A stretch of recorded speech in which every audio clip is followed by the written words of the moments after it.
Hello everyone, this is Chalk and Talk, and today in our series of CBSE lectures, we are going to discuss the poem of Dust of Snow. Dust of Snow is a poem written by Robert Frost. Robert Frost जिनका जन्म 1874 में हुआ था, 1963 में इनकी death हुई Boston में, was an American poet who was much admired for his depictions of the rural life. Rural life का मतलब होता है विलेज लाइफ, है ना. तो विलेज लाइफ के बारे में जिस तरह से ये डिस्क्राइब करते हैं अपने पोइट्री के थ्रू, वो काफ़ी लोगों ने पसंद किया. और इनका जो लैंग्वेज होता है पोइट्री में, इट इज़ वेरी सिंपल, जो किसी को भी समझ में बड़े आसानी से आ जाता है. द रियलिस्टिक वर्स का मतलब क्या होता है? विच इज़ रिटन इन अ वे जो कि रियलिस्टिक लगे, है ना, रियल लगे, लोगों को आसानी से समझ में आ जाए. वर्स का मतलब होता है poetry. Portraying ordinary people in everyday situation, है ना. इसके पहले की जो पोइट्री हुआ करती थी तो उसमें लोग मतलब बड़ी बड़ी बातें करते थे और उनका लिखने का तरीका जो होता था उसमें काफ़ी टफ वर्ड्स यूज़ किया जाता था. रॉबर्ट फ्रॉस्ट ने उसे बहुत चेंज किया, है ना, पोइट्री. तो इनके कंट्रीब्यूशन को इसलिए जाना जाता है because he started writing for ordinary people in everyday situation, है ना. फॉर एग्जांपल आपने रोड नॉट टेकन पढ़ा होगा क्लास 9 में. तो रोड नॉट टेकन में भी क्या है, एक इंसान है बीच में खड़ा है, उसके सामने दो रास्ते हैं और उसे एक सेलेक्ट करना है ना. आगे देखते हैं. देखो, सबसे पहले इस पोम में दो इंपॉर्टेंट एलिमेंट्स हैं. There are two important elements in this poetry. Two important elements. First one, एक है crow and the second one is a hemlock tree. देखो, crow और hemlock tree, these are the two important elements in this poem. आगे a crow को signify, crow जैसे हमारे यहाँ अगर आप किसी सुपरस्टिशन का एग्जांपल लोगे तो जैसे अगर बिल्ली रास्ता काट देती है तो लोग उसे क्या अपशकुन मानते हैं ना, तो इट्स काइंड ऑफ सुपरस्टिशन. वैसे ही वेस्टर्न कंट्रीज में crow signifies bad luck. Crow signifies bad luck. And gloom का मतलब क्या हो सकता है? ग्लूम का मतलब हो सकता है डिप्रेशन या फिर सैडनेस, है ना. तो crow symbolizes bad luck, crow symbolizes gloom, depression, sadness, ठीक है. और what about the hemlock tree? A hemlock tree, ये दोनों का दोनों they are considered as bad omens, है ना.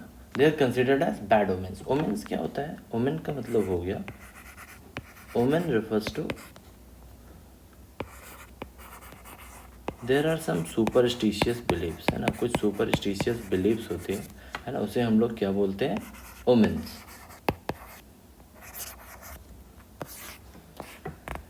so crow refers to bad luck, crow refers to gloom, crow refers to depression, crow refers to sadness. ये होता है western countries में, है ना. Now what about the hemlock tree? Hemlock tree जो है ना, उसमें जो फ्रूट्स होते हैं those are poisonous. Hemlock tree के फ्रूट्स जो है वो है पॉइजनस होते हैं. सो इट रेफर्स और डिनोट्स डेथ. तो देखो, दो इम्पॉर्टेंट एलिमेंट्स है यहाँ पर, crow and the other one is hemlock tree, and both of them are considered as bad omens. ठीक है. अब आगे हम लोग टेक्स्ट देखते हैं ना, पोएम के टेक्स्ट को देखते हैं, समझने की कोशिश करते हैं.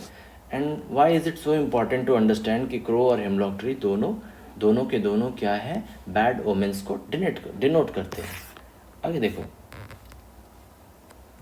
This is the text of the poem. The way a crow shook down on me the dust of snow from a hemlock tree. A crow shook down on me dust of snow from a hemlock tree. तो बड़ा casual सा description है ना. एक poet है, वो कहीं जा रहा होगा, पता नहीं उसके लाइफ में क्या चल रहा है, but it seems that he is sad, है ना. ये कैसे पता चलता है कि द पर्सन इज सैड? क्योंकि सबसे पहले ही लाइन में किसे मेंशन किया जा रहा है? क्रो, है ना. Crow which refers to gloom. Crow is often associated with gloom or depression, sadness. इसका क्या रीज़न है? रीज़न कुछ नहीं है. जैसे हमारे यहाँ एक बिना मतलब के लोग मान करके चलते हैं, काली बिल्ली ने रास्ता काट दिया तो क्या होगा, कुछ बुरा होना है. उसमें बिल्ली का कोई मतलब रोल ही नहीं है, बट लोग ऐसा मानते हैं. Shook down on me the dust of snow. तो shook down on me the dust of snow ये बहुत ही मतलब एक कैजुअल सा इंसिडेंट है ना, अ कैजुअल इंसिडेंट. पोएट कहीं जा रहा है या शायद हेमलॉक ट्री के नीचे बैठा हुआ है, वो ओबियसली सैड है, डिप्रेस्ड है. और इस समय क्या होता है, एक क्रो एक ब्रांच से दूसरे ब्रांच पे जंप करता है, जिसकी वजह से उस पेड़ में से कुछ स्नोफ्लेक्स गिर जाते हैं पोएट के ऊपर फ्रॉम अ हेमलॉक ट्री. तो hemlock tree which is again considered as a bad omen. Hemlock tree को भी एक बैड ओमन माना जाता है, एज अ बैड ओमन. जैसे क्रो को माना जाता है एक बैड ओमन, वैसे ही हेमलॉक ट्री को भी बैड ओमन माना जाता है. देखो, has given my heart a change of mood and saved some part of a day I had rued. और यहाँ पर ये पोएम हो जाता है कंप्लीट. सोच सकते हो 2 स्टैंजा का पोएम है, सिंपल सा पोएम है, छोटा सा पोएम है. And there is no punctuation mark used here. कि पूरे के पूरे पोएट्री में आप देखोगे कहीं पर भी एक भी पंक्चुएशन मार्क यूज़ नहीं हुआ है. What does it show? It shows that it is just one sentence. ये पूरा का पूरा पोम जो है ना, ये एक ही सेंटेंस है, सिंगल सेंटेंस पोम. और इसे डिवाइड कर दिया गया है 8 लाइन्स में, 2 स्टैंजा में. Has given my heart a change of mood. तो यहाँ पर पोएट क्या बता रहे हैं कि एक दिन जब वो बुरा फील कर रहे थे ना, one he was not having a good day. Of a day I had rued का मतलब क्या हो गया, तो poet was not having a good day, he was feeling sad, he was feeling depressed. And in that particular moment when he was outdoors somewhere under a hemlock tree, वो बाहर कहीं घूम रहे थे, एक हेमलॉक ट्री के नीचे थे. ऊपर से एक क्रो एक ब्रांच से दूसरे ब्रांच में जंप करता है, या फिर किसी भी रीज़न से क्रो की वजह से क्या होता है, कुछ स्नो फ्लेक्स जो है वो गिर जाते हैं किसके ऊपर, पोएट के ऊपर. तो पोएट जो अपनी ही दुनिया में खोया हुआ था ना, he was lost in his own world, he was thinking about something sad, obviously he was depressed, he was feeling sorrowful. फिर वहाँ पर क्या होता है, उसका मूड चेंज हो जाता है, अचानक से उसका मूड चेंज हो जाता है. क्यों? क्योंकि देखो ये कैसे सराउंडिंग में है, ये पोएट है कैसे सराउंडिंग में, इसके चारों तरफ क्या है, the place the entire region is covered in snowfall, है ना. वो स्नोफॉल हो रहा है वहाँ पर, पूरा का पूरा जो रीजन है वो स्नो से कवर्ड है. तो देखने में जो अगल बगल की सराउंडिंग वो कितनी ब्यूटीफुल होगी, लेकिन पोएट का दिमाग उधर जा ही नहीं रहा था ना. Poet was lost in his old world, वो अपने डिप्रेशन में, अपने सैडनेस में खोया हुआ था. But when a crow seeks one of the branches of the hemlock tree, bit of snowflakes falls on the poet, है ना. क्रो एक ब्रांच से दूसरे ब्रांच में जंप करता है, उसमें से कुछ स्नोफ्लेक्स पोएट के ऊपर गिर जाते हैं. फिर वो डिस्ट्रैक्ट होता है, वो अपनी दुनिया से बाहर आ जाता है ना. वो जो जिस सोच में खोया हुआ था उससे बाहर आता है और वो अपने सराउंडिंग को नोटिस करता है. And he sees that that the atmosphere where he is in, है ना. वो जो इन्वायरमेंट है जहाँ पर वो प्रेजेंट है, इट्स अ ब्यूटीफुल सराउंडिंग, है ना. उस अपने नेचर को ऑब्जर्व करता है and it changes is mood. और उसका मूड जो है वो थोड़ा चेंज हो जाता है, ब्राइटर हो जाता है. तो यहाँ पर देखो, has given my heart a change of mood. यहाँ पे पोएट का हार्ट है वो थोड़ा डिफरेंट हो जाता है, change of mood. And saved some part of a day I had rued. एक दिन जो बुरा बीत रहा था, of a day I had rued. Rued मतलब रिग्रेटेड, है ना. रूड का मतलब होता है regretted. So he wasn't having a good day, but all of a sudden a small incident, एक छोटा सा incident, like a crow shaking off one of the branches of hemlock tree, जिसकी वजह से कुछ स्नोफ्लेक्स गिर जाते हैं पोएट के ऊपर. इस छोटे से इंसिडेंट की वजह से क्या होता है, पोएट, है ना, नेचर को ऑब्जर्व करता है and he finds solace in that. Solace का मतलब होता है पीस, है ना. उसके दिमाग में थोड़ा सा दिन जो है वो बेटर हो जाता है.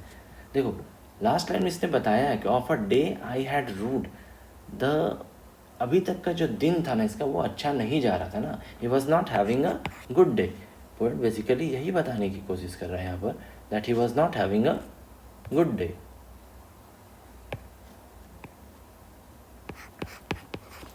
ही was not having a good day, है ना. लेकिन क्या होता है उसके बाद, a crow sex one of the branches of hemlock tree, एक क्रो हेमलॉक ट्री के ब्रांच को सेक कर देता है या फिर जंप करता है एक ब्रांच। क्रो के मूवमेंट की वजह से क्या होता है, थोड़ा स्नोफ्लेक उसके ऊपर गिरता है and then his mood changes, उसके दिमाग में चेंज आता है, उसके मूड में चेंज आता है। तो स्नो यहाँ पर जो है, स्नो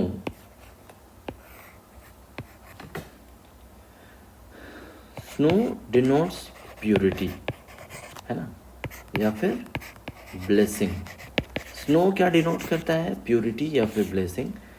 क्रो डिनोट्स ग्लूम या फिर डिप्रेशन या sadness. And hemlock tree is considered as a bad omen, है ना। क्यों माना जाता है bad omen, because hemlock tree का जो फ्रूट्स होते हैं ना, दोज आर पॉइजनस, ठीक है। तो this was the explanation of the poem. अब इसमें क्या क्या पोएटिक डिवाइसेस यूज हुए वो हम लोग देख लेते हैं एक बार। देखो, इमेजरी, इमेजरी क्या होता है, imagery is a poetic device, एक पोएटिक डिवाइस है टू क्रिएट वर्चुअल पिक्चर, है ना। हमारे दिमाग में एक वर्चुअल पिक्चर क्रिएट करने के लिए इमेजरी का यूज़ किया जाता है ना। तो जैसे यहाँ पर रॉबर्ट फ्रॉस्ट ने बताया है ना, Frost uses vivid imagery to create a clear mental picture. आप लोग जैसे इस लाइन को पढ़ते हो ना कि डस्ट ऑफ स्नो, है ना, डस्ट ऑफ स्नो, सुनते ही आपको इमेजिन हो गया ना कि the poet is talking about snowflakes, वो पाउडरी फॉर्म ऑफ स्नो जो होता है उसके बारे में बात किया जा रहा है। ये आप तुरंत समझ गए, क्यों, क्योंकि इसके वर्ड्स के यूज़ की वजह से। Falling from a hemlock tree helping the readers visualise, तो कैसे क्रो के मूवमेंट की वजह से snowfall, snowflakes falls on the poet, है ना, इस चीज़ को आप समझ सकते हो। सिम्बॉलिज्म का यहाँ पर यूज़ किया गया है। क्रो सिग्निफाइज ग्लूम और डिप्रेशन या फिर सैडनेस, कुछ भी बताओ। हेमलॉक ट्री सिग्निफाइज डेथ, क्यों, बिकॉज हेमलॉक ट्री का जो फ्रूट्स होता है those are poisonous. Now, snow signifies purity. Snow का कलर होता है वाइट, ब्राइट लाइट। तो पोएट के मूड में जो चेंज आता है ना, जो ब्राइटनेस उसके मूड में आता है ना, it happens because of the snow, ठीक है। This is symbolism, this are examples of symbolism, crow, hemlock tree and snow. There are some more poetic devices used here. Alliteration. Alliteration का मतलब आप जानते ही होंगे. Alliteration refers to repetition of consonant sound. Consonant sound के repetition को हम लोग alliteration बोलते हैं, है ना। लेकिन ये consonant sound जो है हर words के beginning में आना चाहिए। जैसे has given my heart. Look at the letter H here. H. H has word के बिगिनिंग में आ रहा है, heart, has heart, so it's an example of alliteration. फिर सेव्ड सम, यहाँ पर भी एस एंड एस, सेव्ड में एस एंड सम।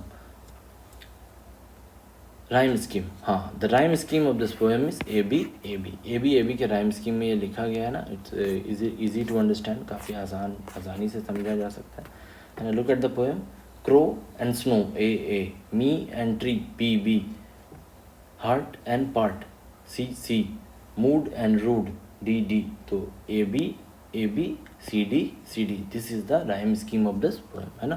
क्या राइम स्कीम हो गया इस पोएम का, ए बी सी डी, ये राइम स्कीम है हमारे पोएम का। आगे देखते हैं। वोकेबलरी सेक्शन में ज़्यादा कुछ, अच्छा सॉरी, इंजैममेंट है ना, ये छूट रहा था। इंजैममेंट क्या होता है, देखो कभी कभी ना पोइट्री में पोएट्स अक्सर क्या करते हैं ना, दे चेंज लाइन, है ना, लाइन को चेंज कर देते हैं without using any punctuation mark, है ना, बिना किसी पंक्चुएशन मार्क के लिए। As I told you, this entire poem, ये पूरा का पूरा जो पोएम है, entire poem is written in one sentence, पूरा का पूरा पोएम जो है वो एक ही सेंटेंस में लिखा गया है, रिटन इन वन सेंटेंस। कहीं पर भी पंक्चुएशन मार्क नहीं है, कहीं पर भी कॉमा, फुल स्टॉप, पैरेंथेसिस, कुछ भी नहीं है। What does it show, it shows that कहीं पर भी हमें रुकना नहीं है, इस पूरे पोम को एक ही बार में पढ़ना होता है। जैसे कि means purpose of enjambment is to create continuation, enjambment का जो पर्पस है वो होता है कंटिन्यूएशन को क्रिएट करना। आप देखो यहाँ पे क्रो के बाद किसी भी तरह का पंक्चुएशन मार्क नहीं है, मी के बाद भी नहीं है, ना कॉमा है, ना फुल स्टॉप है, कुछ नहीं है। स्नो के बाद भी same tree, heart, mood, part कहीं भी नहीं है। हाँ, रूड के बाद एक फुल स्टॉप है। So the first word is the and the last word is rued, और इसके बीच में हमें कहीं नहीं रुकना है। तो कैसे पढ़ना है? The way a crow took down on me the dust of snow from a hemlock tree has given my heart a change of mood and saved some part of a day I had rued, है ना? हाँ, vocabulary section, because it is just a small poem, एक छोटा सा 2 stanza का pome है, तो इसमें वोकेबलरी में ज़्यादा कुछ नहीं है। लेकिन हाँ, आप हेमलॉक ट्री के बारे में आपको जानना चाहिए। हेमलॉक ट्री एक पॉइजनस प्लांट है, और इस वजह से इसे ये यूज़ किया जाता है डेथ को सिग्निफाई करने के लिए। रूड का मतलब होता है हेल्ड इन रिग्रेट, रिग्रेट का मतलब होता है पछतावा, है ना? शुक, शेक का फास्ट फॉर्म हो गया शुक। शेक का मतलब क्या होता है? जर्की मोशन, है ना? क्विक मोशन, है ना? वाइब्रेट करना किसी चीज़ को। Theme, what is the theme, main theme of this poem? देखो, the central theme of Robert Frost dust of snow is transformative power of nature, या फिर इसे हम लोग बोल सकते हैं हीलिंग पावर ऑफ नेचर, है ना? कोई दुखी था, है ना? जो पोएट है यहाँ पर, उसका दिन अच्छा नहीं जा रहा था, he was not having a good day. उसने लास्ट में बताया है ना, saved some part of the day I had rued. Rued का मतलब होता है held in regretted, he had regretted that day. उस डे को वो रिग्रेट की तरह ले रहा था ना, कि क्या बेकार का दिन जा रहा है, सब पूरा का सब कुछ खराब ही है। हीलिंग पावर ऑफ नेचर, तो ये एक इम्पॉर्टेंट थीम है this poem, healing power of nature. देखो, सीमिंगली इनसिग्निफिकेंट मोमेंट्स, है ना? जो मोमेंट, जिस मोमेंट को हम लोग इनसिग्निफिकेंट समझते हैं, not very important, can have a profound effect, strong effect. Profound का मतलब हो गया strong effect on our emotions and our outlook on life, है ना? तो पोएट का जो दिन है ना, वो बेटर हो जाता है, वो ब्राइटर हो जाता है आफ्टर दैट लिटिल इंसिडेंट। उस छोटे से इंसिडेंट के बाद जब उसके ऊपर स्नो फ्लेक्स एक क्रो के मोशन की वजह से गिरता है, तो पोएट का जो मूड है वो उसमें शिफ्ट होता है ना, उसमें एक चेंज आता है।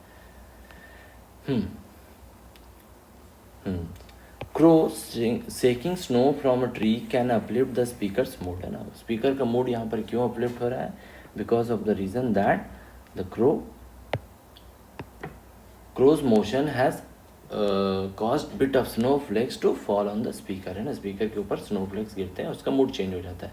Positivity can emerge from what might initially seem bleak और ऑर्डिनरी, तो छोटे से छोटे चीज़ों में भी कुछ ना कुछ पॉजिटिविटी आ सकती है उसकी वजह से। टर्न, समबर और रिफ्लेक्टिव। रिफ्लेक्टिव का मतलब क्या होता है? रिफ्लेक्शन से रिफ्लेक्टिव वर्ड मतलब है बना है। रिफ्लेक्टिव मीन्स सेल्फ इंट्रोस्पेक्टिव, जब खुद को हम लोग जज करते हैं, खुद के बारे में हम लोग सोचते हैं। So poem has been written in a very sombre, है ना, सैड काइंड ऑफ मूड, थोड़ा सा मेलनकॉली वाला फील है यहाँ पर, सैडनेस वाली फील है। This is the tone of the poem. Tone shifts to one of lightness and hope. तो ऑल्दो पोएम की स्टार्टिंग में जो टोन है वो कैसा है? मेलनकॉलिक। मेलनकॉलिक मीन्स सैडनेस वाली टोन है, but gradually it shifts to lightness and hope. धीरे धीरे वहाँ पर पॉजिटिविटी दिखने लगती है, lightness and hope, you can see here. Optimism का मतलब आप लोग जानते ही होंगे। Optimism means positivity, positivity. Now setting of the poem, देखो सेटिंग का मतलब होता है, setting is often related to time and place. यहाँ पर टाइम और प्लेस तो पता चलने से रहा है ना, it's a very different kind of poetry. इस तरह के पोइट्री को हम लोग बोलते हैं एब्स्ट्रैक्ट पोइट्री, है ना। The setting of dust of snow by Robert Frost is the setting of dust of snow, है ना। यहाँ पर सेटिंग जिस तरह से बताया गया है ना, जिस तरह से यहाँ पर एक्सप्लेन किया गया, उससे समझा जा सकता है ना। देखो, डस्ट ऑफ स्नो मतलब स्नोफॉल तो यहाँ पर हो रहा है, इस चीज़ को आप लोग टाइटल से ही समझ सकते हो। नेचुरल विंट्री सीन लाइकली आउटडोर्स इन ए क्वाइट सॉलिटरी प्लेस। सॉलिटरी का मतलब होता है आइसोलेटेड, है ना, जहाँ पर कोई आना जाना ना करे, ऐसा जगह, लोनली प्लेस, ठीक है। The specific details includes a crow, a hemlock tree. तो इस प्लेस को डिस्क्राइब किया जा रहा है, किस तरह के प्लेस में पोएट है।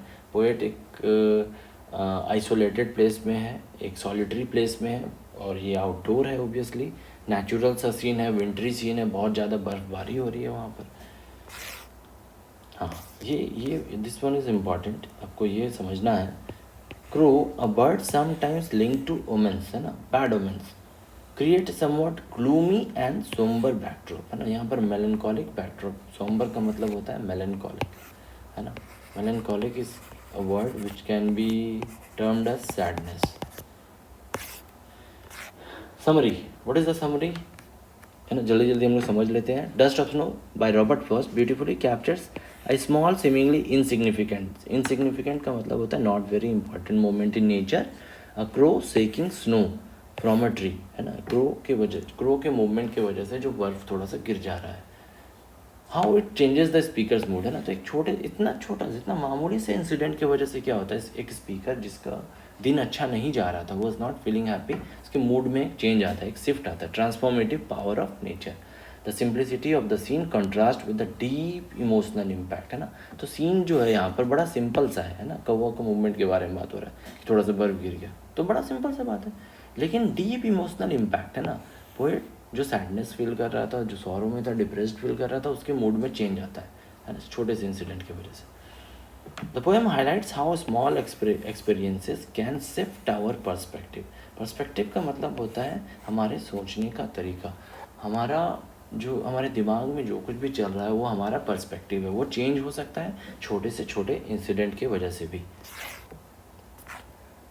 हाँ, coming to the question and answer from this chapter, देखो इस तरह के चैप्टर में जब भी आप क्वेश्चन आंसर को लिखने जाओगे ना, पोएम से क्या आता है जनरली, एक्सट्रैक्ट बेस्ड क्वेश्चंस या फिर long answer type question, short answer type question, जो भी आपके एग्जाम में आता है, what is the correct way to answer, ये एक एक्सट्रैक्ट आपका दिया हुआ है, the way a crow shook down on me the dust of snow from a hemlock tree. पहला क्वेश्चन है, what action does the crow perform in the poem, है ना, क्रो का एक्शन क्या है ना, क्रो कौन से काम को कर रहा है पोम में, इस बात को आंसर करने का बेस्ट तरीका क्या है, पहले तो उस एक्सट्रैक्ट को आप इंट्रोड्यूस कराओगे। See this is where the answer begins. The extract has been taken from the poem dust of snow written by Robert Frost, इसके बाद आप आंसर करोगे, the crow shakes the snow off the branches of a hemlock tree causing it to fall on the speaker. ठीक है, आप अगर ऐसे लिखते हो तो एक्सट्रैक्ट बेस्ड क्वेश्चन में 5 आउट ऑफ 5 आप आसानी से ला सकते हो, है ना। These are the other question, है ना, सेम एक्सट्रैक्ट से बाकी के जो क्वेश्चन है 1 2 3 4 5, तो ये जो पार्ट होता है ना इंट्रोडक्शन का part, the extract has been taken, this is suppose to be written only before the first answer, पहले आंसर के पहले ये लिखना जरूरी होता है, हर एक क्वेश्चन के बाद ये नहीं लिखना है, प्लीज़ रिमेंबर दिस।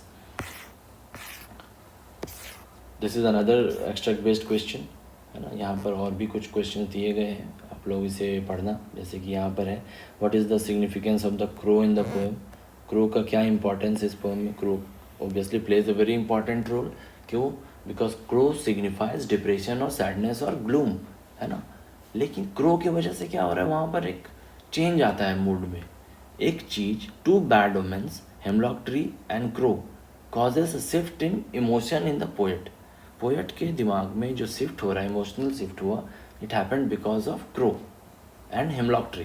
तो सोचो, दो चीज़ जिसे हम लोग बैड ओमेंस मानते हैं, दोनों बैड ओमेन की वजह से क्या हो रहा है, पोएट के दिमाग में एक शिफ्ट आ रहा है ना, एक चेंज आ रहा है, तो this is a poetic device as well, ये भी यहाँ पर मेंशन कर देना बेटर रहेगा। हाँ, 5, अच्छा यहाँ पर स्पेस है, I am going to mention it है, एक this is a poetic device, poetic device irony, irony का मतलब होता है कॉन्ट्राडिक्शन इन ए सिचुएशन और अ स्टेटमेंट, एक स्टेटमेंट में जब कॉन्ट्राडिक्शन हो, मतलब अपोजिट मीनिंग कुछ आए, जो बोला जा रहा है उसका कुछ अपोजिट ही हो रहा हो, तो उसे हम लोग आयरनी बोलते हैं। जैसे कि यहाँ पर आप देख सकते हो,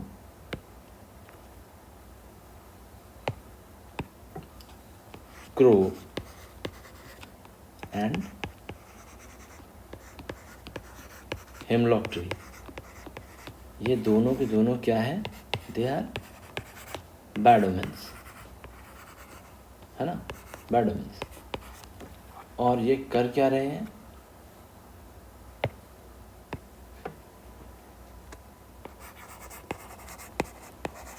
मेक्स द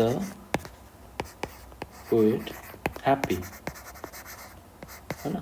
पोएट जो कि सैड था, जो कि डिप्रेस्ड फील कर रहा था, वो खुश हो जाता है। क्यों? किसके वजह से? Because of a crow and because of a hemlock tree.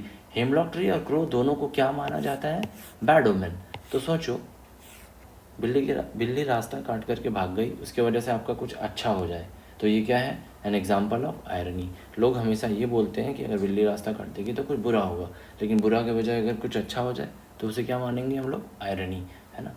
This is an example of irony. ये सिचुएशनल आयरनी हो गई, ठीक है। और आयरनी का और भी काफ़ी एग्जाम्पल्स हो सकते हैं, जैसे कि मान लो एक साइंटिस्ट है जो साइंस के एग्ज़ाम को में फेल हो जाता है, it's an example of irony. English teacher है, ग्रामर में फेल हो जाता है, आयरनी। हाँ, see this is another example of extract based question. Same see pattern में आंसर करना है आपको। पहले ये मेंशन करना जरूरी है, extract has been taken from dust of snow written by Robert Frost. इसके बाद पहले क्वेश्चन को आंसर करोगे।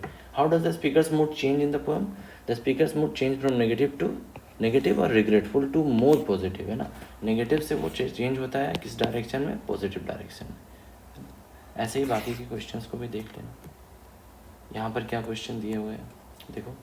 What does the phrase some saved some part of the day I had rude? Rude का मतलब होता है रिग्रेटेड, है ना। एक ऐसा दिन, पोएट का जो दिन था वो खराब जा रहा था, है ना, बुरा जा रहा था, बुरा बीत रहा था, लेकिन saved some part of the day किसके वजह से? बिकॉज ऑफ द क्रो, है ना। क्रो के वजह से, क्रो वाले इंसिडेंट की वजह से क्या हुआ? उसका दिन का जो बचा खुचा समय होगा वो थोड़ा एटलीस्ट बच गया। The phrase means that thanks to the experience of the snow falling, snowfall की वजह, स्नो गिरने की वजह से speaker was able to recover, speaker जो है recover from sadness, recover from his sadness और डिप्रेशन, ठीक है ना। रिकवर और find some joy in a day that has otherwise been disappointing. ये दिन बेकार जा रहा था लेकिन यहाँ पर वो रिकवर कर लेता है, ठीक है। हाँ, this one is an example of a long answer type question. Long answer type question को आप लोगों को 120 वर्ड्स में आंसर करना होता है। 120 वर्ड्स में आंसर करोगे and 6 marks are awarded, 6 marks इसमें अवार्ड किए जाते हैं। तो क्वेश्चन में जो भी लिखा गया है ना, यहाँ पर जो भी बताया गया है, इसे हिंट की तरह यूज़ करना आप लोग, और try to write answers in your own words. एक बार जब आप समझ लो पोएम को, उसके बाद अपने वर्ड में लिखने के लिए, अपने वर्ड में लिखने की कोशिश करो, पर हिंट के लिए या फिर नोट्स के लिए आप इन आंसर्स का यूज़ कर सकते हो। जैसे यहाँ पर क्वेश्चन है, how does Robert Frost use symbolism in the poem dust of snow to convey the idea that small seemingly insignificant not very important events in nature can lead to profound emotional और psychological transformation. मतलब छोटे से छोटे incident की वजह से भी बहुत बड़ा चेंज हो सकता है ना। ये Robert Frost dust of snow में कैसे दिखा रहे हैं? तो यहाँ पर एग्जांपल हो गया क्रो के मूवमेंट का, एक हेमलॉक ट्री जिसे हम लोग नेगेटिव वूमेन मानते हैं ना, जिसके वजह जिसका फ्रूट पॉइजनस होता है, जिसे हम लोग डेथ से एसोसिएट करते हैं, है ना। तो क्रो और हेमलॉक ट्री दोनों हम लोग एसोसिएट करते हैं ग्लूमी एलिमेंट से, डिप्रेसिव एलिमेंट से ना, सैडनेस वाले एलिमेंट से। और क्या होता है इसकी वजह से? इन नेगेटिव एलिमेंट्स की वजह से, नेगेटिव वोमेंट्स की वजह से पोएट का मूड शिफ्ट होता है और वो खुश हो जाता है। तो ये आयरनी भी है, और यहाँ पर हमें क्या पता चल रहा है कि सुपरस्टिशियस बातों में विश्वास नहीं करना चाहिए, है ना। Snow, snow symbolises purity that nature offers, है ना। Dust of snow symbolises the lightness and purity that nature offers. तो इन सब बातों को आप अपने आंसर में मेंशन करना। ये ऑलमोस्ट सेम टाइप का ही क्वेश्चन है, इसमें सिम्बॉलिज्म के बारे में बात किया जा रहा है। तो सिम्बॉलिज्म में आप क्या क्या लिखोगे, क्या क्या मेंशन करोगे? स्नो, प्योरिटी, क्रो, ग्लूम, फिर हमारे पास है snow, crow and hemlock tree. Hemlock tree किसे सिग्निफाई करता है, किसे डिनोट करता है? डेथ। तो these are the symbolism which has been used here. तो इन सब चीज़ों के बारे में आप अपने आंसर में मेंशन करना, which is already done here. And this is going to be sufficient for the chapter dust of snow. और अगले लेक्चर में हम लोग डिस्कस करेंगे the poem fire and ice. इस चैप्टर में I think this is more than enough. आप लोग पढ़ाई करते रहो, क्वेश्चन आंसर्स बनाओ, प्रॉपर नोट्स बनाओ and keep working hard. Thank you everyone.